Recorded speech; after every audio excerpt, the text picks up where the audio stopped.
안녕하세요. 좋은 아침입니다. 새벽을 주님과 함께 화요일 아침 오늘도 함께 또 기도로서 시작하고자 합니다. 오늘은 세계 모든 지역 교회를 위해서 우리가 같이 한 마음으로 기도하도록 하겠습니다. 기도하시겠습니다. 아버지 하나님, 이 땅의 모든 교회가 코로나19 위기 가운데 하나님의 뜻을 분별하게 하시고 해결할 수 있는 분은 오직 하나님이심을 알아 주님께 간절한 기도와 간구로 나아갈 수 있도록 자비 베풀어 주시옵소서. 세계 많은 곳에서 예배당에 모여 예배하지 못하고 있는 상황입니다. 미국과 한국뿐만이 아니라 곳곳에서 그렇습니다. 아버지, 기도하옵건대 이 모든 사태들이 빠르게 마무리될 수 있도록 은혜를 베풀어 주시옵소서. 이 영적 광야 가운데 세우신 교회를 향한 하나님의 뜻을 알게 하시고 모든 예수님의 교회들이 새로워지는 그런 부흥의 기회가 될 수 있도록 은혜를 베풀어 주시옵소서. 위기 속에서 예수님의 복음과 성숙한 시민의식으로 모든 교회가 세상의 소금과 빛의 역할을 감당하게 하시며 하나님의 영광을 드러낼 수 있도록 은혜를 더하여 주시옵소서. 아버지, 다시 이 코비드-19이 미국 가운데에서 또 확산되고 있습니다. 은혜 베풀어 주시기를 간절히 원합니다. 교회가 주 앞에 예배하게 하시고 모든 지역 교회가 깨어날 수 있도록 은혜 위에 은혜를 더하여 주시옵소서. 주 예수님의 이름으로 기도 올립니다. 아멘. 오늘은 사도행전 13장 13절에서 43절을 읽을 차례입니다. 사도행전 13장 13절로 43절 말씀을 읽을 차례인데 이 시간에는 제가 38절과 39절만 읽도록 하겠습니다. 그러므로 형제들아, 너희가 알 것은 이 사람을 힘입어 죄 사함을 너희에게 전하는 이것이며 또 모세의 율법으로 너희가 의롭다 하심을 얻지 못하던 모든 일에도 이 사람을 힘입어 믿는 자마다 의롭다 하심을 얻는 이것이라. 아멘. 사도행전이 이제 점점 성령님의 은혜로 말미암아 복음이 확산되고 있는 것을 우리에게 보여줍니다. 예루살렘 교회 가운데 박해가 임했습니다. 박해가 임하여 성도들이 곳곳에 흩어지게 되었고 그 흩어짐은 교회의 퇴보가 아니라 오히려 흩어진 곳마다 교회가 세워지는 성령님의 사건, 성령님의 일하심이 나타나게 되었습니다. 그렇게 박해가 있을 때 흩어졌던 성도들이 말하자면 그 고대 사회 속에서 그 옛날에 버니게 지역, 그리고 버니게 지역과 수리아 지역, 또 구브로 지역, 이렇게 계속해서 복음이 퍼져지고 있었죠. 그 가운데 특별히 수리아 지역에 있던 안디옥이라는 도시에 교회가 형성이 됩니다. 그리고 그 안디옥 교회 안에는 5명의 말씀 사역자들이 세워집니다. 그렇게 은혜를 나누던 어느 날 성령님께서 그 5명의 말씀 사역자 가운데의 리더라고 할 수 있는 바나바와 어찌 그 당시 본다면은 가장 막내 말씀 사역자라고 할 수 있는 바울을 따로 세우게끔 하십니다. 그리고 그들로 하여금 다른 지역으로 전도 여행을 떠나게끔 합니다. 그것이 이른바 1차 전도 여행이라고 합니다. 하지만 엄밀히 말하자면 이 당시 1차 전도 여행은 이방인을 향한 전도라기보다는 이방 지역에 살고 있는 유대인들을 향한 복음 전도였습니다. 바나바와 바울은 유대인들을 중심으로 여행을 했고요. 회당에서 말씀을 전하게 됩니다. 그런 가운데에 오늘 우리가 읽는 13장 13절로 41절까지의 말씀은 사도 바울의 설교에 대한 내용입니다. 사도 바울이 이제 가는 곳마다 어떤 것을 했는가? 말씀 사역을 했습니다. 우리가 기억해야 되는 것이 뭐냐면 전도를 한다 혹은 선교를 한다 할 때에 거기에 핵심은 말씀 사역에 있습니다. 집을 지어주고 병원을 지어주고 어려운 삶을 도와주는 것 당연히 해야 될 사역이죠. 하지만 그 모든 사역의 핵심은 하나님의 말씀을 선포하는 것입니다. 바나바 바울도 역시 가는 회당마다 복음을 증거했고 말씀 사역을 했습니다. 그러다 비시디아에 있는 안디옥, 그러니까 수리아에 있는 안디옥 교회에서 출발해서 지금 현재 비시디아라는 지역의 안디옥에 도착하게 된 겁니다. 이게 다 두 개의 다른 주라고 생각하시면 될 것 같습니다. 다른 리전이죠. 그렇게 이제 비시디아 안디옥에 가서 회당에서 말씀을 전합니다. 그 말씀을 전할 때에 이 오늘 본문의 내용들을 이제 보면은요, 사도 바울이 13절부터 16절부터 23절까지는 이스라엘의 역사를 쭉 얘기를 하면서 예수님을 설명을 합니다. 이스라엘 역사와 예수님을 설명을 하고 24절부터 쭉 들어가서 37절까지는 예수님의 사역에 대한 이야기를 합니다. 그리고 나서 38절부터 41절까지 결론, 그 설교의 결론에 대한 내용을 이야기해 주고 있습니다. 우리가 이러한 설교 내용을 하나하나 설명하고 이렇게 말씀을 찾아보면 이것도 굉장히 은혜가 됩니다. 그러나 오늘은 우리가 이 전체를 읽는 부분에서의 말씀이기 때문에 사도 바울 설교의 전체 부분에서 어떤 한 메시지를 우리가 받고자 합니다. 말하자면 복음 전도자, 말씀 사역자는 기본적으로 무엇을 알아야 하는가 하는 부분입니다. 목사님, 나는 말씀 사역자 아닌데요. 이렇게 생각하시면 됩니다. 하나님 말씀을 사모하는 자, 그래서 그 복음을 증거하고 싶은 사람은 어떠한 부분들을 알고 있어야 될까 하는 부분입니다. 우리가 오늘 본문을 바로 그 부분으로 함께 살펴보려고 합니다. 말씀 사역자, 말씀을 사모하는 사람들은요, 말씀을 사모하여 복음을 증거하는 사람은 제일 먼저 알아야 될 것이 하나님 나라의 역사 의식을 가질 줄 알아야 됩니다. 하나님 나라의 히스토리입니다. 그 왜 영어로 역사를 히스토리라고 하지 않습니까? 그럴 때의 그 히스토리를 흔히 his story, 그의 이야기 이렇게 번역을 그렇게 해석을 하곤 합니다. 그럴 때 그 his가 소문자 his가 아니라 대문자 his, 그분의 이야기, 그게 역사다라는 겁니다. 역사를 바라보는 시선은 여러 가지가 있습니다. 그런데 그 가운데에 우리 그리스도인이 가져야 될 역사관은 뭐냐면 섭리사관이라는 겁니다. 하나님이 어떻게 그 일들을 그 섭리 가운데 이루어 오셨는가 하는 관점으로 역사를 볼 줄 아는 겁니다. 그러한 걸 볼 줄 알려면 기본적으로 성경의 역사를 알아야 됩니다. 말씀 사역자들, 말씀을 사모하는 자들은 결국 하나님께서 이스라엘 백성 가운데 어떠한 역사를 이끌어 오셨는지, 그리고 그 역사 가운데 어떤 하나님의 경륜이 있었고 그 경륜의 결과가 무엇인지를 알아야 됩니다. 사도 바울의 설교의 첫 번째 파트에서 바로 그 부분들이 우리에게 알려지고 있고 우리로 하여금 그 부분들을 생각하게끔 해줍니다. 16절부터 보면은요, 사도 바울이 이제 말씀을 전할 수 있는 그런 기회를 얻게 되어서 이야기를 합니다. 그래서 조상들에 대한 얘기를 하죠. 출애굽에 대한 얘기를 합니다.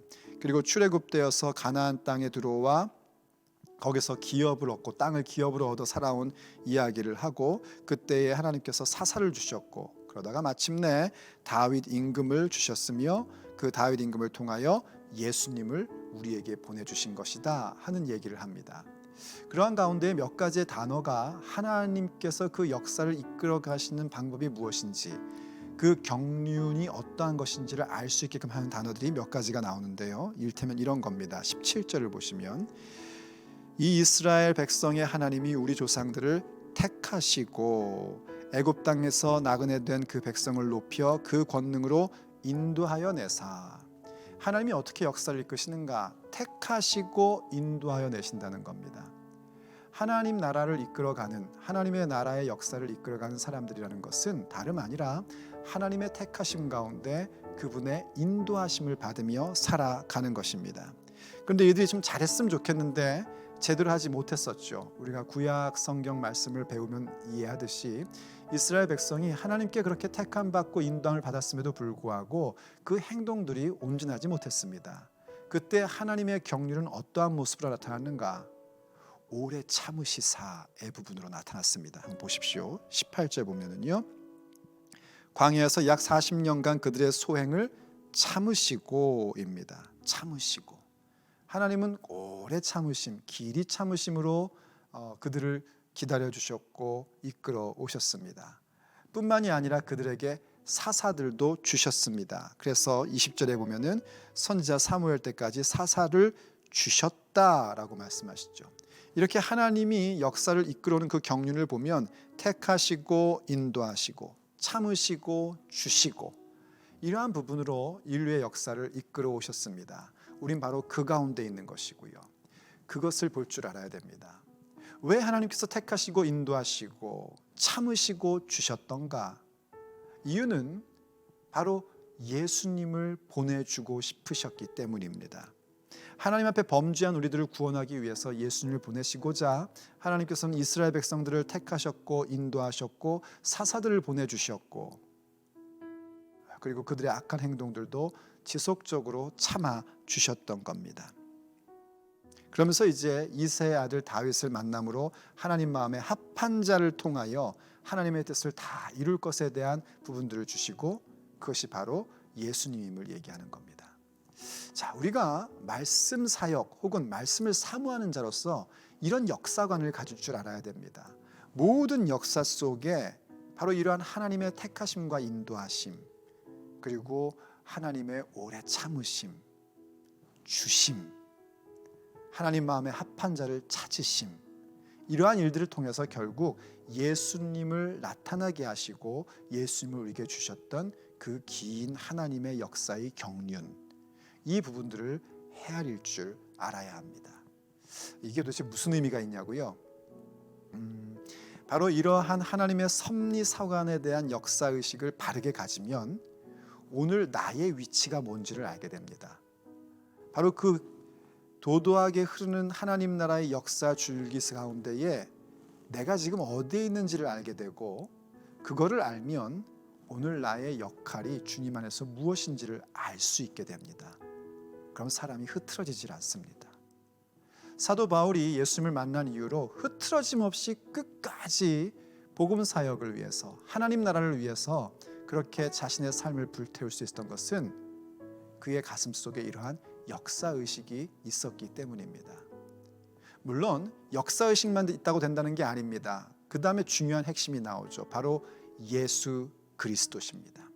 사도 바울의 설교는 하나님 나라의 역사, 이스라엘의 역사를 이야기하는 것으로 멈추는 게 아니라 그 역사의 핵심은 바로 예수님이시고 예수님이 어떤 사역을 이루셨는지를 설명해 줍니다. 물론 중간에 세례 요한에 대한 얘기가 나와요. 왜냐하면 바로 이 사도행전 시대 때만 해도 세례 요한은 훨씬 더 유명했고 많은 세례 요한을 따르는 자들이 훨씬 더 많았던 것으로 그렇게 추정이 됩니다. 세례 요한의 의도와는 다른 거였죠. 세례 요한은 예수님을 가리키고 예수님을 길을 예비하는 사람이었는데 오히려 세례 요한의 추종자들은 세례 요한을 따르는 그런 안타까운 모습을 많이 보였었던 것으로 보입니다. 그래서 복음 증거자들은 세례 요한은 예수님을 지목했고 예수님의 길을 예비한 자였으며 정말 봐야 될 분은 예수님이라는 사실을 강조해 온 것입니다. 그래서 24절과 25절을 보면 그런 내용이 나오고요. 이제 26절부터 예수님의 사역이 무엇이었는지를 우리에게 보여줍니다. 요약하면 예수님의 죽으심과 부활하심 그리고 그분의 왕권에 대한 것을 설명해 줍니다. 말씀 사역, 말씀을 사모하는 자들이 반드시 기억해야 될 것은 모든 말씀의 핵심, 하나님 나라의 핵심은 예수 그리스도, 우리 예수님이라는 사실입니다. 예수님의 핵심이라는 사실은 그분의 죽으심과 부활하심 그리고 그분의 다스리심이 바로 하나님 나라 그리고 모든 말씀의 핵심임을 아는 겁니다. 바울 사도는 그 사실을 놓치지 않았습니다.